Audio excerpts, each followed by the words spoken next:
For nearly a decade, I owned and operated a restaurant called 11 Madison Park. To give you some context, if you don't know what that is, 11 Madison is a very fancy restaurant on the corner of 24th and Madison here in New York City. I mean, like, very fancy. We're talking servers wearing suits and ties, like crisp, ironed, white tablecloths, more than 30 cooks in the kitchen, serving like 10, 15-course tasting menus. I think you get the gist. When I got there in 2006, it was kind of a middling brasserie. But by the time I sold it at the beginning of 2020, it had been named the #1 restaurant in the world. Oh. Thank you. Now, to be clear, our kitchen served unbelievably delicious and incredibly innovative food. Our service was so gracious and as close to technically perfect as possible. And our dining room, I mean, just Google a picture. It's one of the most beautiful out there. And it was because of those reasons that we were consistently on the list of the 50 best restaurants in the world. But it was a hot dog that earned us the #1 spot on that list.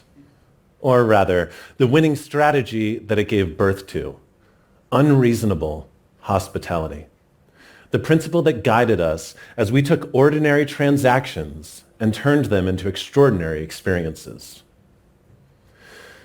In early 2010, on a busier than normal lunch service, I was in the dining room helping out the servers when I found myself clearing appetizers from a table of 4 foodies on vacation to New York.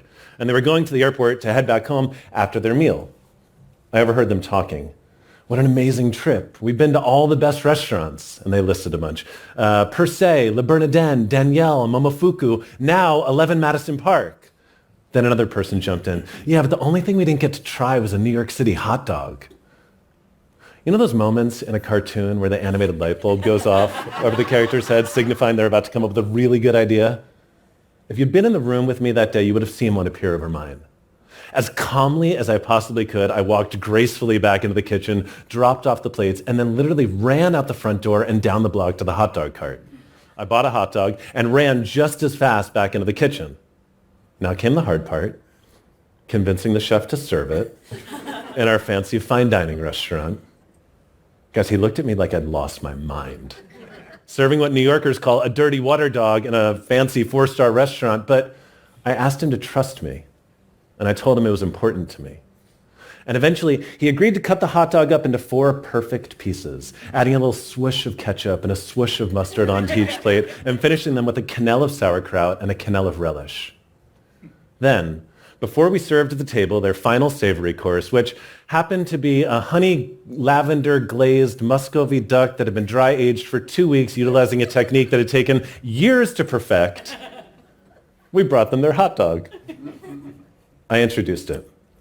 To make sure you don't go home with any culinary regrets, a New York City hot dog.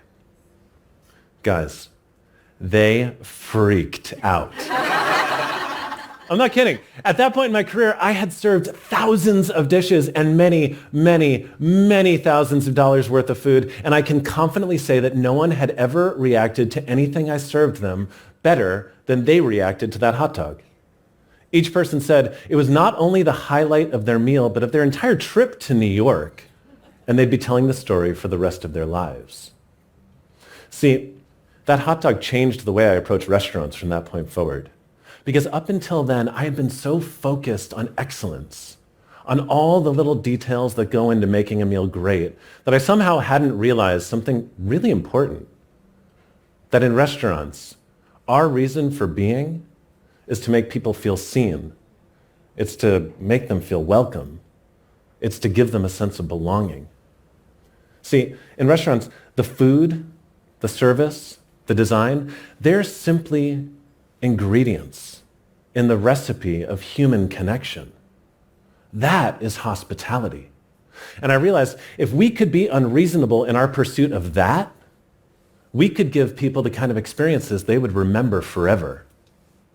It was only then that I realized I wasn't actually in the business of serving people dinner. I was in the business of serving them memories. I obsessed over that hot dog. I kept on going back to the experience and trying to figure out what happened that, the whole thing went down. Like, what happened so that it could happen? And what needed to happen so that it could start happening all the time? First, being present, which I get It's like kind of overused these days. But for me, being present means caring so much about the thing you're doing or the person you're with that you stop caring about all the other things you need to do.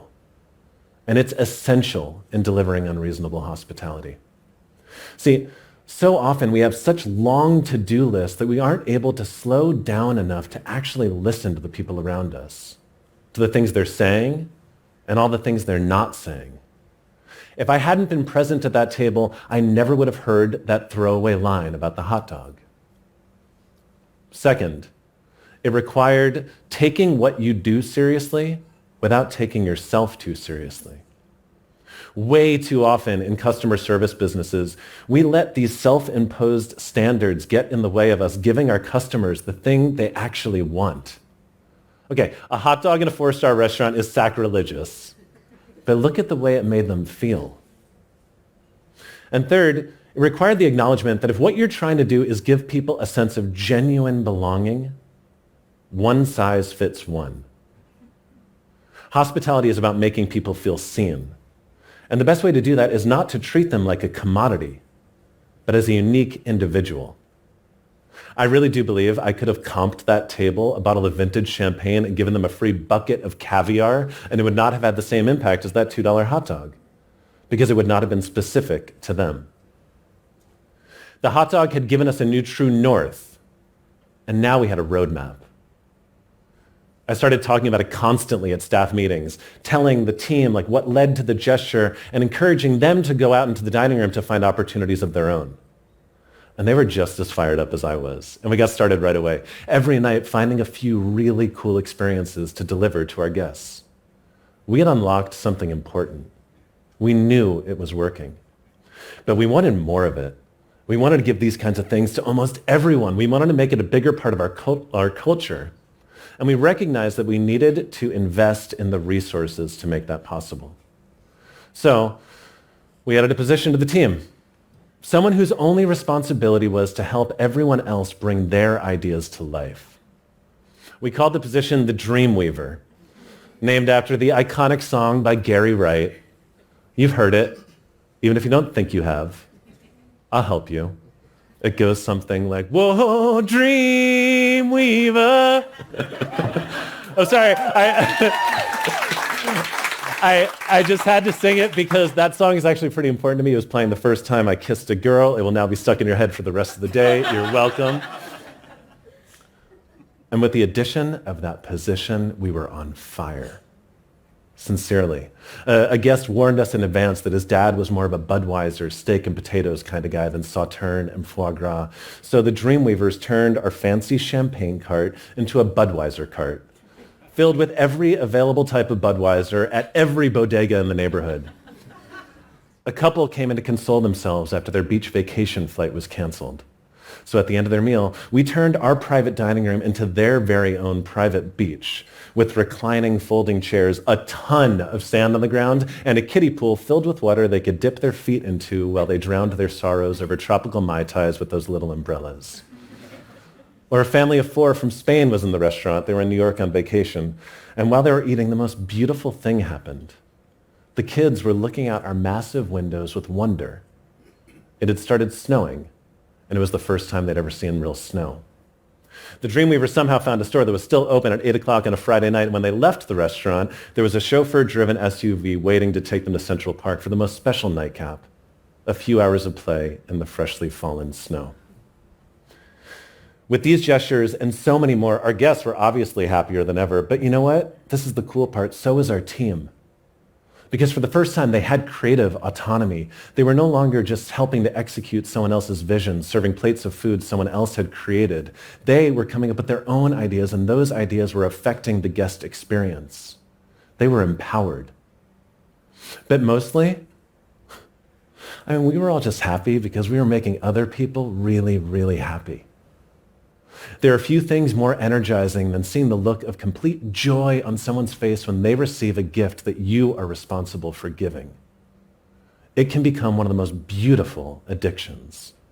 And as we all found ourselves quickly becoming addicted to going above and beyond for our guests, we found ourselves going above and beyond for one another as well. Now, I'm just going to say this because I'm sure some people are thinking it. Unreasonable hospitality is not just for fancy restaurants. I get it. Some of the gestures I just described were quite extravagant. We did hire people onto the team to help us execute them more consistently. But remember, that hot dog only cost $2, and the impact it had was priceless. It does not take a big budget to start infusing this into your culture, because remember, it's not the cost of the gesture that matters, it's how it makes people feel.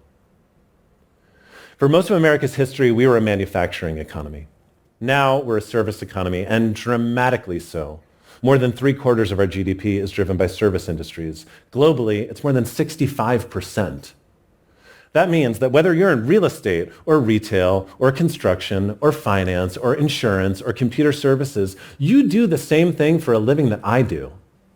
You're in the business of serving other people.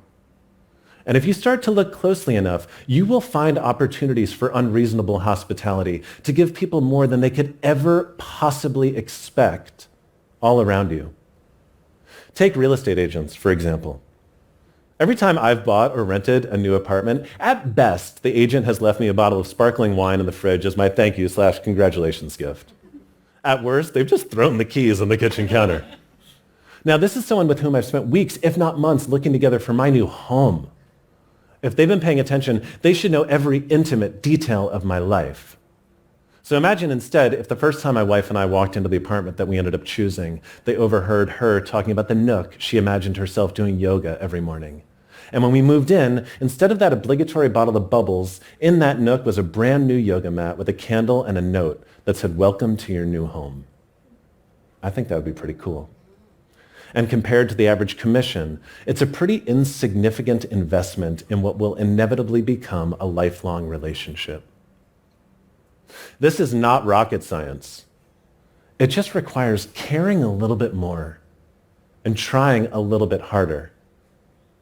Being present, not taking yourself too seriously, and remembering that one size fits one. Just go with me here. Imagine if the person that checked you into the dentist's office started thinking like this. Imagine if the person that sold you your next car started thinking like this. Or better yet, imagine if everyone on your entire team started thinking like this. Because making good products, it's no longer enough. Serving them efficiently is no longer enough. It's how we make people feel that matters most of all. Because I believe we are on the precipice of becoming a hospitality economy. Listen, unreasonable hospitality helped my restaurant accomplish every single one of our goals, and it turned the people I worked with from a collection of individuals into a trusting team, unlocking a collective creativity and capacity we had never experienced before. So the next time you find yourself pursuing a relationship with someone you work with, or someone you serve, I'm just here to encourage you to try being a little bit more unreasonable. Give people that sense of belonging. Give them a memory that can last a lifetime. It will transform your business, but I can also promise you this. It will make you and all the people around you feel really, really, really good. Thank you.